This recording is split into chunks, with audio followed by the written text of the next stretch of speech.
How is everybody doing? We're good.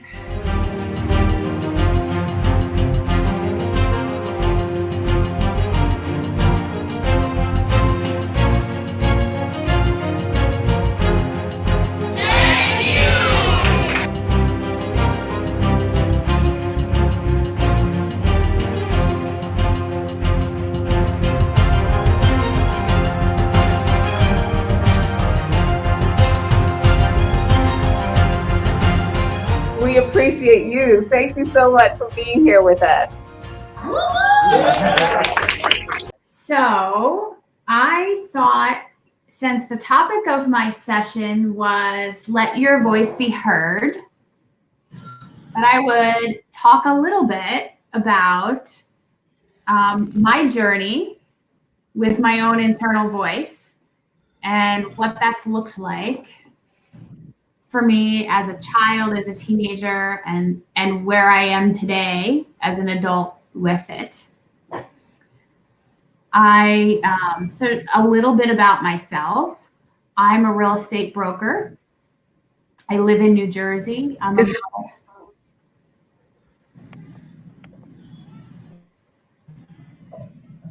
You okay? Plug in. I think it's because my Wi-Fi. Yeah, you're a little. Tell her to just speak. Don't worry about it. Okay. Oh, you could just Keep going. Okay. So I'm a real estate broker in New Jersey. And what that means is I have a professional license with the state that enables me to oversee the real estate agents in the office, the realtors who have professional licenses to sell homes. I have 170 agents right now that I'm responsible for. And I've been selling real estate for 20 years. I have 5 children. My husband and I have a blended family. Our children age from 26, 19, 18, 15, and 12. And I sit on the state board of realtors and also the National Association of Realtors. Real estate really saved my life at a period of time when it was very dark for me, very, very scary and dark. And I'll tell you a little bit about that because that ties into my voice and letting my voice be heard. So I could tell you that my child self at a young age, I can remember probably the earliest memory I have of being afraid was 5 or 6 years old in kindergarten. And we lived in a borough and I could walk to school. And I think it was like, you know, how sometimes they structure the kindergarten kids where it's like half of the day is AM, half of the day is PM. And my class was PM, but there was an assembly that was AM. And so at the time, so I would have been between 5 and 6 years old. At the time, my mother was home with my younger sisters, and my sister was probably like 2, and she was pregnant with my youngest sister. So she was sort of like, had a lot going on and said, can you just walk to school for the assembly? And so what's interesting, as an adult, that walk is only 2 blocks away. But as a child, that walk felt like miles. So I walk to the school and I go walk up the sidewalk to walk in the double doors, because back then, being 46 years old, they didn't lock the buildings the way they do today. And I remember looking up and seeing one of the teachers, who was not mine, pass the window with her classroom and look at me with this. She probably was just stressed out with getting all the kids shuttled to the auditorium.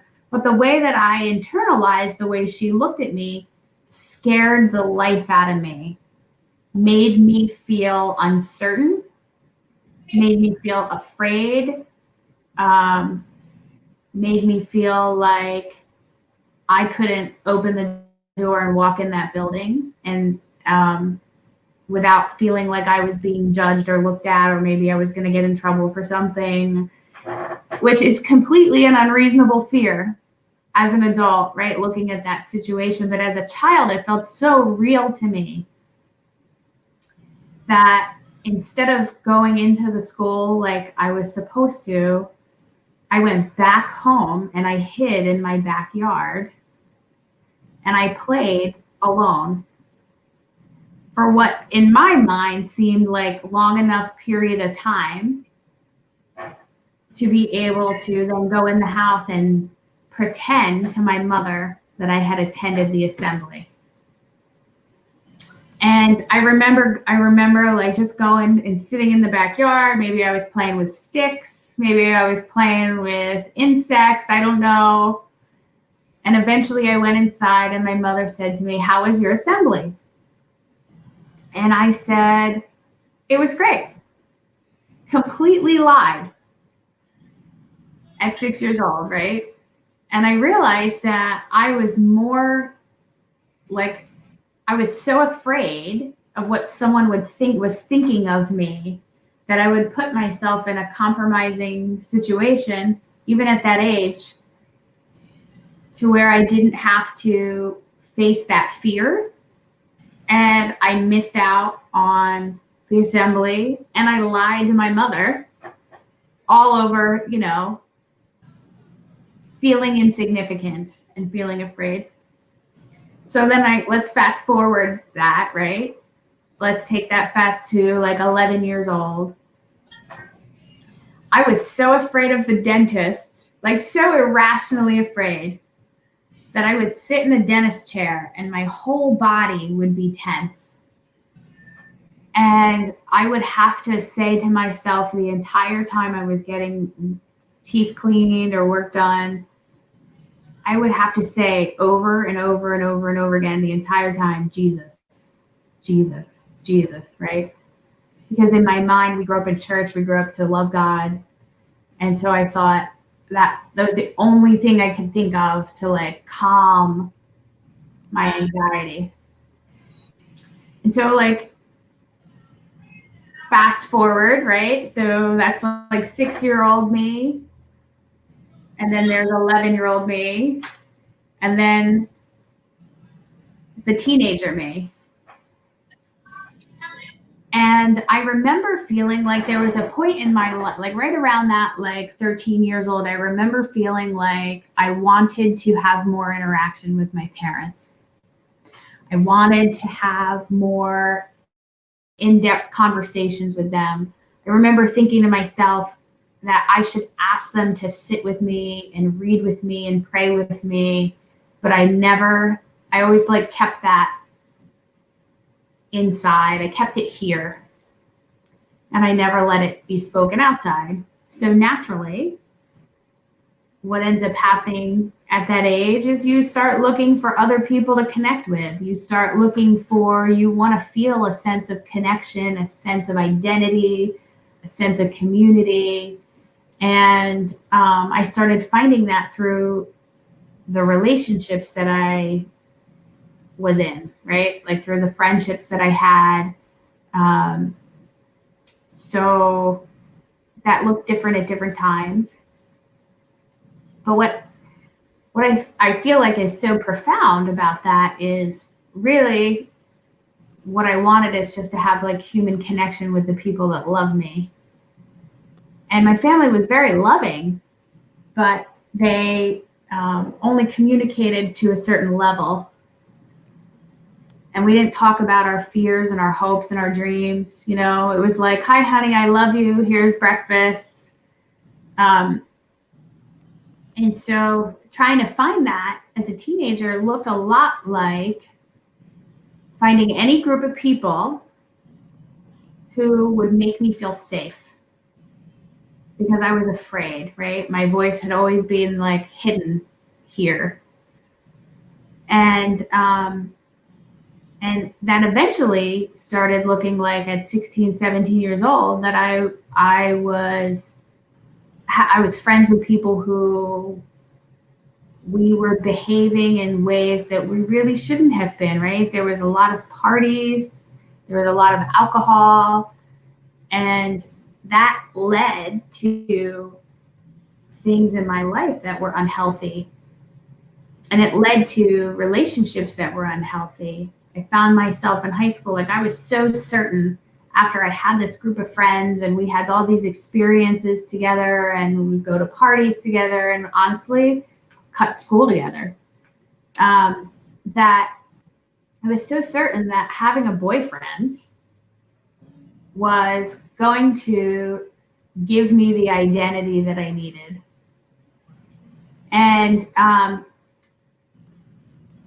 And really what happened as a result of that, sorry, my dog is barking. Hold on.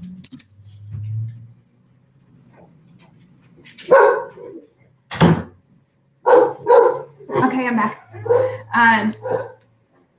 Really what ended up happening is the exact opposite of what I wanted, right? Like in my heart, I felt like it was acceptance, it was connection, it was validation, and it was self-worth. Instead of realizing that my self-worth came from me because I am worthy and my voice mattered, even though I was afraid to speak it. And so that relationship ended up becoming very unhealthy. And there was a lot of negative behaviors and abuse that happened as a result of it. And so let's extrapolate, like fast forward that. That looked like me at 18 years old in the middle of my senior year of high school with all these hopes and dreams of I wanted to go to Johns Hopkins University. I wanted to study psychology. I wanted to be a therapist. Like I had all of these like things I wanted to do in my head.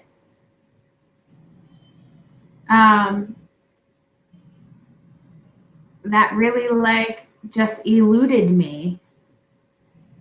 And I ended up, believe it or not, I mean, I'm thankful for the choices I made as a young person really affected the trajectory of my life.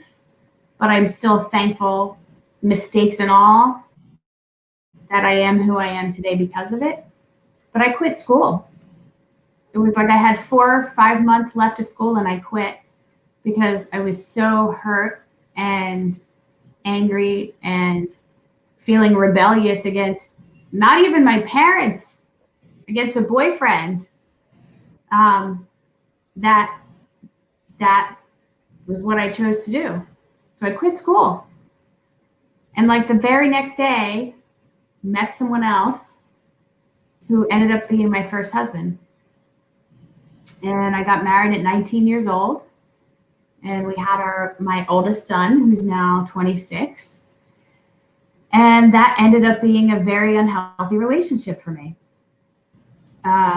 So at 23, let's see, he was 3 years old, something like that, 23, 24, I left and I started over and I got remarried. But in all this time, I never learned how to let my voice be heard.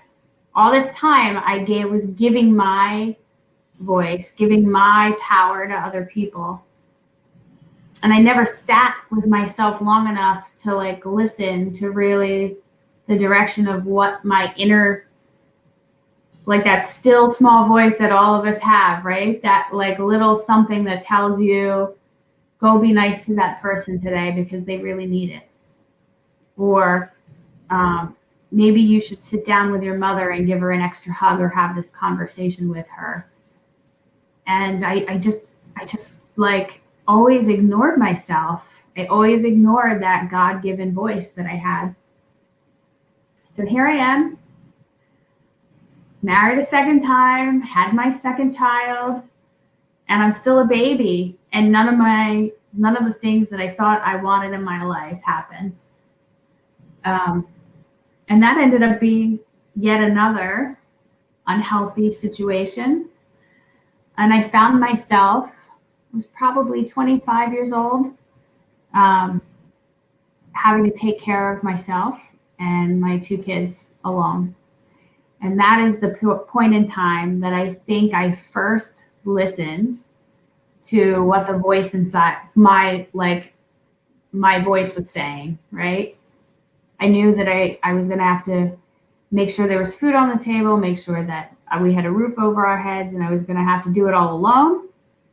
And something just told me inside, go get your real estate license. I had no direction, no guidance in that area, but I knew that I could do that quickly. I knew I could do that in a couple weeks period of time versus going back to school and trying to figure out how I'm going to go to school and work to pay for everything. And I knew that it would give me some flexibility. So that's what I did. And that's turned into, like, I like to tell people that it saved my life, because it really did. It enabled me to be the mother that I needed to be for my boys. It enabled me to put food on the table. It enabled me to really grow as a person. And the interesting thing about it is, in all that time, I still had moments of that scared 6-year-old little girl where I would go to do something, and I still had that same fear. It still sat right here.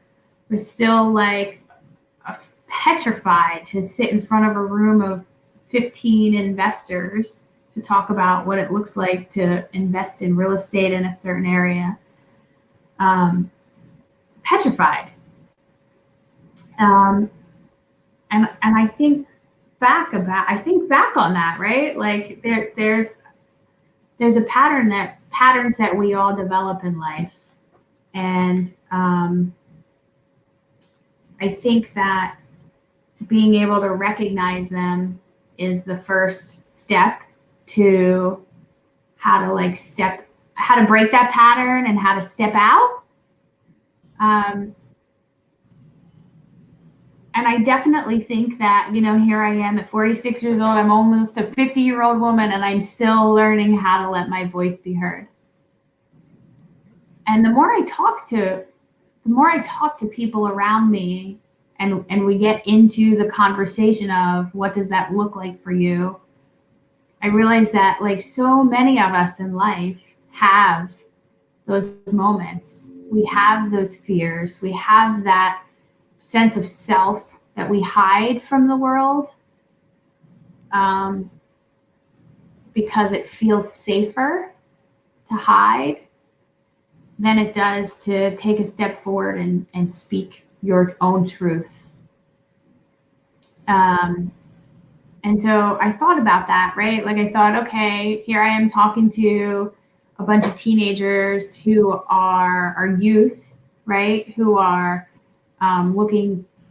thinking about, like, what is it that I want to do in the world, and what was I put here for, and what is my purpose?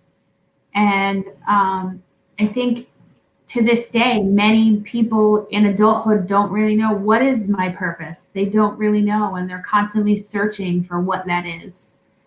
And it's interesting. I asked a couple of people around me, right? Like, if you had one thing that you could say to your younger self that you would want to know when you were younger, right? When you were in middle school and high school, if you could tell yourself one thing, what would it be? And so for me, that is, don't hide that voice. Don't be afraid to let that voice be heard, because that is the very thing that's going to propel you into your future and into exactly what your purpose is.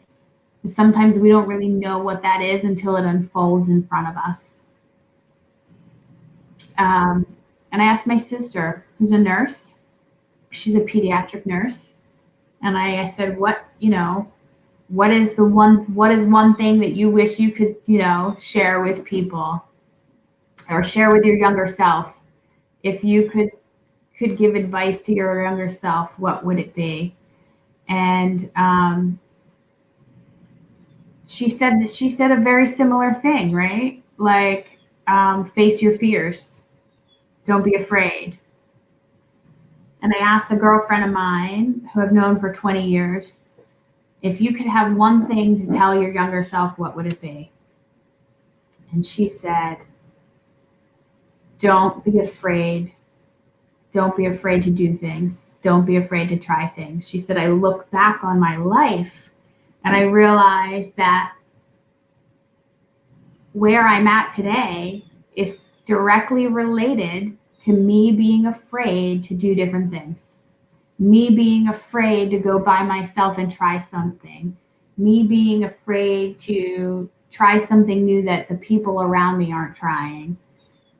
She says, I have a lot of regret because of that, because that fear's kept me in a box.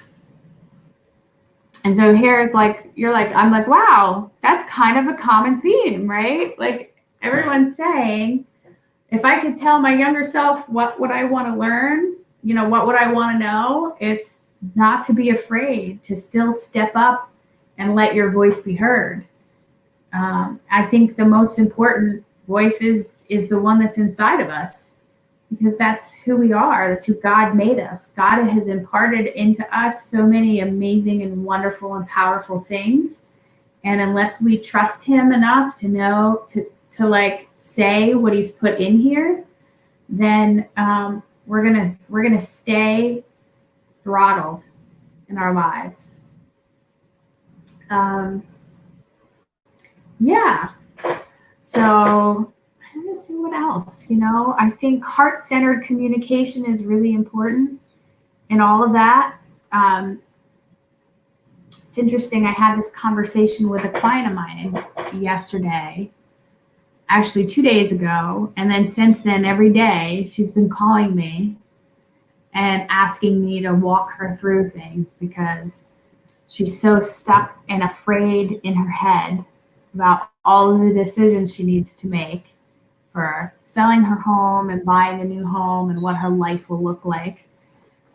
And in talking with her, I realized that when we close our eyes and take a deep breath and we put our hands on our hearts and we think about what is the next step I want to take in my life, or what kind of leader do I want to be to the people around me in my church and in my school and with my friends? Or, what direction do I want to go with my life? What kind of study do I want to study, right? Do I want to study nursing? Do I want to study math? Do I want to sing? Whatever that is, right? I think when we take the time to quiet ourselves, close our eyes, take a deep breath, put our hands on our heart and say, what is it that I want to do? I think we already have the answers. It's just trusting ourselves enough to let our own voice be heard.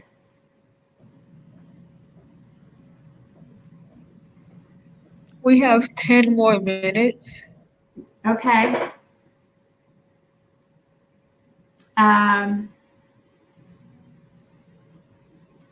So I think some of the things some practical things, like in those moments of fear, right?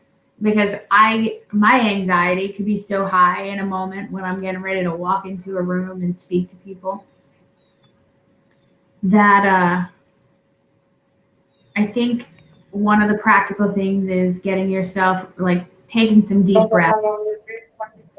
I'm calling you. Taking deep breaths and just visualizing yourself stepping through the motions of what it is you need to do. Um, I think that's a very helpful skill to learn. And I also think that in moments like that, music is very helpful because I think music transcends everything. You know, I walked in last night to a little market and Prince was on the radio, and it just changed everything. Just hearing a few minutes of him playing his guitar and singing. So I think there's like beauty in knowing that at the end of the day, we're all the same and we all want the same things. And that is to be loved and to be accepted. And we're all afraid of the same things, right? That I'm not enough and that I can't do this and people are going to judge me. And I think as recalling how I felt as a young person, that was probably my biggest fear, was how the people around me judged me. And that led to some really crazy behavior. And I wish that I was a better leader at that time. I wish that I wasn't afraid to speak up and be the person who I was inside. But I thank God for every moment of it, because you'll learn through experiences in life that when life throws you curveballs, you gotta like just say, hey, I have to put my big boy, big girl pants on, take a deep breath, and put one foot in front of the other. And so here I am 20 years later, right? Teaching people how to buy real estate, helping them make some of the biggest decisions of their lives, teaching people how to buy multifamily real estate. That's a really important thing to me, because buying a multifamily property can change the trajectory of your life in as much as that it gives you passive income, right? I mean, I tell my children that if they want help from me buying a property, buying a house, their first house, it's got to be a multifamily property. And the reason for that is that will help make their life easier at a later date, right? If they have someone renting half of the home, paying the taxes and the insurance, you know, and then eventually when you pay off the mortgage and you can move out and do it again and do it again and do it again. And then before you know it, you have passive income that helps offset, you know, your cost of living, that helps pay for college, that helps put your kids through school, whatever your hopes and dreams and your wishes are. It's never a bad thing.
It's a good message. Right?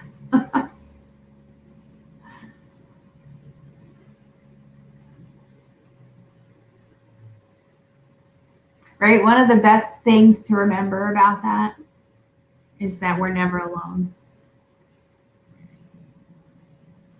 So when I get older, I want to have my own business as a bakery.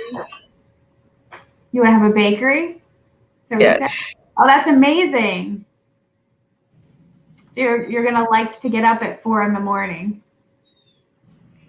Yes. So a great business. Bake stuff. What is your favorite thing to cook or bake? What is your favorite thing to make? I tried making fried Oreos and then churros. Oh, those are good. Yeah, I tried those. How about funnel cake? Have you ever made funnel cake? No, not yet. I would love to know how to make a really good chocolate croissant. Yeah, I love those too.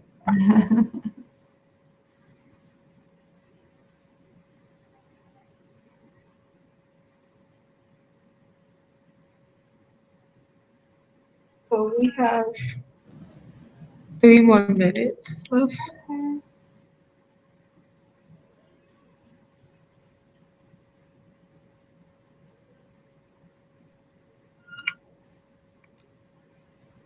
Thank you for being a moderator. What did you want to be when you were little? When I was little, Yeah. I don't know. You don't remember? No. I wanted to be president of the United States or a professional baseball player. Oh. I think I wanted to go to the military when I was younger.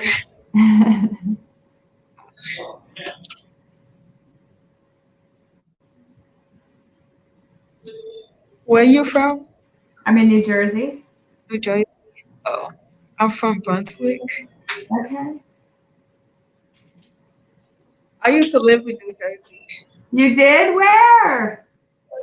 In Newark, Georgia. Yeah. Newark. Yeah. Yep. I used to live there. And I used to go to New York too.